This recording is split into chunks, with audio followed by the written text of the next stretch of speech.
नमस्कार दोस्तों, आप सभी का बहुत बहुत स्वागत है आपके अपने YouTube चैनल मेंस एजुकेशन में। यहाँ पर आपको व्यवसाय अध्ययन के आपकी वार्षिक परीक्षा के लिए मोस्ट इम्पोर्टेंट प्रश्न मैं आपको बता रहा हूँ कक्षा 12वीं मध्य प्रदेश वाले सभी स्टूडेंट्स को। ये हमारे पास में कमेंट आ रही थी कि सर आप हमें मोस्ट इम्पोर्टेंट क्वेश्चन बताइए, तो इसलिए आपकी परीक्षा को ध्यान में रखते हुए, आपकी कमेंट्स को ध्यान में रखते हुए आपको हम मोस्ट IMP क्वेश्चन बता रहे हैं जो आपकी वार्षिक परीक्षा में आपको देखने को मिल सकते हैं। ऐसे आप याद रखेंगे, ठीक है ना। तो चलिए स्टार्ट करते हैं व्यवसाय अध्ययन का आज का हमारा मोस्ट इम्पोर्टेंट क्वेश्चनों का वीडियो। देखिएगा, सबसे पहले निम्नलिखित में सही विकल्प का चयन कीजिए। प्रबंध के सिद्धांतों के जनक कहलाते हैं, मतलब कि जो प्रबंध के जो सिद्धांत है ना वो किसने दिए थे, मुख्य रूप से ये आपको इसमें याद रखना है। तो प्यारे मित्रों, मैं डायरेक्ट आपको उत्तर बताऊंगा क्योंकि समय कम है, इसलिए हेनरी फेयोल आपका करेक्ट उत्तर हो जाएगा। इन्हें प्रबंध के सिद्धांत का जनक माना जाता है। इन्होंने प्रबंध के कई सिद्धांत दिए थे।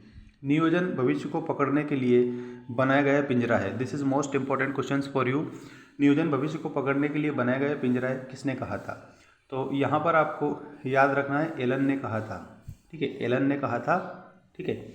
और इसके बाद में प्रशिक्षण, देखिए नेक्स्ट क्वेश्चन है आपका, प्रशिक्षण में बल दिया जाता है। जो प्रशिक्षण होता है ना उसमें किस पर बल दिया जाता है? तो प्यारे मित्रों, उसमें आपको याद रखना है व्यवहारिक ज्ञान पर। जब प्रशिक्षण होता है ना तो उसमें सिर्फ व्यवहारिक ज्ञान पर ज़्यादा से ज़्यादा बल दिया जाता है, ठीक है, ऐसे आपको याद रखना है। और इसके बाद में आपका जो क्वेश्चन है उसको देखेंगे आप सभी। दीर्घकालीन कोष में सम्मिलित नहीं है, मतलब कि जो ज़्यादा समय तक रहता है ऐसा कोष जो होता है ना उसको दीर्घकालीन कोष बोला जाता है। तो दीर्घकालीन कोष में क्या सम्मिलित नहीं है? तो लाभांश सम्मिलित नहीं होता है। दीर्घकालीन कोष में लाभांश सम्मिलित नहीं होता है, ऐसे आप याद रखेंगे। सारे क्वेश्चन आपकी स्क्रीन पर जो आ रहे हैं सब मोस्ट है आपके लिए। भारत में मुद्रा बाजार का नियंत्रण कौन करता है? देखो, सबसे मोस्ट इंपॉर्टेंट क्वेश्चन है ये। तो भारत का रिजर्व बैंक, मतलब रिजर्व बैंक ऑफ इंडिया, जिसको अपन क्या बोलते हैं प्यारे मित्रों? RBI भी बोलते हैं। RBI जो हम जिसे कहते हैं ना, RBI की फुल फॉर्म भी पूछ ली जाती है कई बार, तो आप बताएंगे रिजर्व बैंक ऑफ इंडिया। और भारत में जो रिजर्व बैंक ऑफ इंडिया है ना, ये मुद्रा बाजार का नियंत्रण करता है, ठीक है। भारत में जो मुद्रा बाजार है उसका नियंत्रण करता है, कौन करता है? RBI। अब मैं आपको बता रहा हूँ नेक्स्ट खाली स्थान। देखिए, इसमें आपको समझना है प्यारे मित्रों, रिक्त स्थान की पूर्ति कीजिए में। योजना प्रबंध का खाली स्थान है तो क्या याद रखना? प्रथम चरण है, ठीक है। शिक्षण संस्थाओं में की जाने वाली भर्ती को कैसी भर्ती कहते हैं? तो परिसर भर्ती कहते हैं। बिल्कुल आप प्यारे मित्रों याद रखेंगे, परिसर भर्ती कहते हैं। सेबी की स्थापना, ये भी आपका मोस्ट इंपॉर्टेंट क्वेश्चन है। सेबी की स्थापना, ये आपकी जो अर्धवार्षिक परीक्षा हुई थी ना उसमें भी प्रश्न पूछा गया था। तो 1992 में सेबी की स्थापना 1992 में हुई थी प्यारे मित्रों। और द्वितीयक बाजार को कहा जाता है, कहते हैं स्कंद विपणि भी कहते हैं। द्वितीयक बाजार जो है ना उसको स्कंद विपणि भी कहा जाता है। और अच्छे पैकेजिंग से माल में सुविधा होती है, तो रख रखाव में सुविधा होती है, माल के रख रखाव में सुविधा होती है अच्छे पैकेजिंग से। और इसके बाद में सत्य असत्य देखिएगा, ये भी आप लोगों के लिए काफ़ी महत्वपूर्ण है। उदारीकरण में उद्योगों को लाइसेंस लेना अनिवार्य है, तो ये असत्य आप लिखेंगे इसमें, ठीक है, असत्य आप लिखेंगे इसमें। और इसके बाद में प्यारे मित्रों आप समझेंगे संगठन प्रबंध का आधार है, ये बिल्कुल सही है। जैसे मान लो जो यूनिटी जिसको अपन बोलते हैं ना, वो मैनेजमेंट का एक बेस होती है, ठीक है। तो इसमें सही है हमारा ये। चयन एक सकारात्मक प्रक्रिया है, चयन एक सकारात्मक प्रक्रिया है, तो इसमें असत्य आप लिखेंगे, ठीक है। विचलन सदैव ऋणात्मक होता है, तो देखो विचलन जो है ना वो कभी कभी धनात्मक भी होता है, कभी ऋणात्मक भी होता है। तो विचलन सदैव ऋणात्मक नहीं होता है, तो इसमें असत्य हम लिखेंगे, ठीक है। विपणन व विक्रय एक ही आशय है, बिल्कुल अलग अलग है।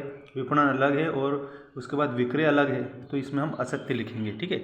और अब हम आपको बता रहे हैं जोड़ी। ये जो जोड़ी है ये आप लोगों के लिए बहुत ही महत्वपूर्ण जोड़ी होने वाली है। देखिएगा, आप ऐसा करिएगा, इसका एक स्क्रीनशॉट ले लीजिए क्योंकि 3 तो इधर दिया है, 2 उधर दिया है, इसलिए विकेंद्रीकरण, ठीक है, वित्तीय अभिप्रेरण निर्देशन का भाग, ठीक है। अब मैं आपको उत्तर बताऊंगा इसका, ये भी आप समझेंगे, ठीक है। डायरेक्ट उत्तर है, इसलिए ये आप यहाँ पर भी देख सकते हैं, ये वाला उत्तर। लागत नियंत्रण कार्यशील पूंजी, ये जो उत्तर है ना, आप इन उत्तरों को बिल्कुल याद रख लें। और बाकी एक तो ये और ये वीडियो को बेक करके और सारी जोड़ी लिख लेना, ये महत्वपूर्ण जोड़ी है आप लोगों के लिए। अब मैं एक वाक्य में उत्तर आपको बता रहा हूँ, ठीक है। स्क्रीनशॉट लेकर भी इस जोड़ी को कंप्लीट जरूर कर लेना प्यारे मित्रों आप सभी, ठीक है, क्योंकि अलग अलग 2 पेज पर दिए इसलिए। देखिएगा, क्या नियोजन एक भौतिक कसरत है? तो इसमें आप लिखेंगे नहीं है।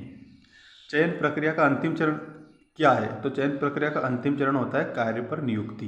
जैसे मान लीजिए अगर आपने कोई सी भर्ती की है तो उसमें उसको अपन बोलते हैं चयन प्रक्रिया, ठीक है। और उसका लास्ट जो चरण होता है उसमें व्यक्ति अगर कार्य करने लग जाता है, नियुक्ति हो जाता है उसकी, तो वो कार्य पर नियुक्ति कहलाता है। तो ये चयन प्रक्रिया का अंतिम चरण होता है, मतलब लास्ट स्टेज होती है। सम विच्छेद विश्लेषण क्या है? तो ये वह विश्लेषण बिंदु निर्धारित करना जहाँ ना तो लाभ होती है ना ही हानि होती है। अब देखो, आपसे वो ऐसे पूछ सकते हैं कि वह विश्लेषण बिंदु जहाँ पर ना तो लाभ होता है ना हानि होती है क्या कहलाता है? तो आप क्या बताएंगे? सम विच्छेद विश्लेषण कहलाता है। दोनों तरफ से आप याद रखेंगे प्यारे मित्रों, दोनों तरफ से आप याद रखेंगे, ठीक है ना। अब देखेंगे हम नेक्स्ट क्वेश्चन आपका, स्थायी पूंजी को प्राप्त करने का मुख्य स्रोत कौन सा है? स्थायी पूंजी को प्राप्त करने का जो मुख्य स्रोत है वो क्या है? तो वो अंश पूंजी है, मतलब कि जो थोड़ी थोड़ी करके हम बचा लेते हैं ना जिस पूंजी को, उस पूंजी को अंश पूंजी कहा जाता है, ठीक है। तो स्थायी पूंजी तभी प्राप्त होती है, जैसे मान लीजिए आपने 10,000 रुपये एक साल में बचा लिए, ठीक है। उसके बाद में आपने 10,000 रुपये फिर दूसरे साल में बचा लिए हैं, ठीक है। इस प्रकार से अगर आप बचाते गए तो मतलब 5 साल में आपके पास में 50,000 रुपये हो जाएंगे।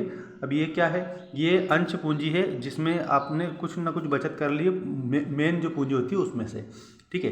तो उसको अंश पूंजी बोला जाता है। अब देखिए, व्यापार व्यवसाय का जीवन रक्त किसे कहा जाता है? तो वित्त को। वित्त मतलब धन।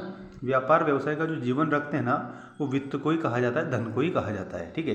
तो ये आपको कुछ मोस्ट इंपॉर्टेंट क्वेश्चन बताए थे व्यवसाय अध्ययन के, क्योंकि आपका पेपर है व्यवसाय अध्ययन का।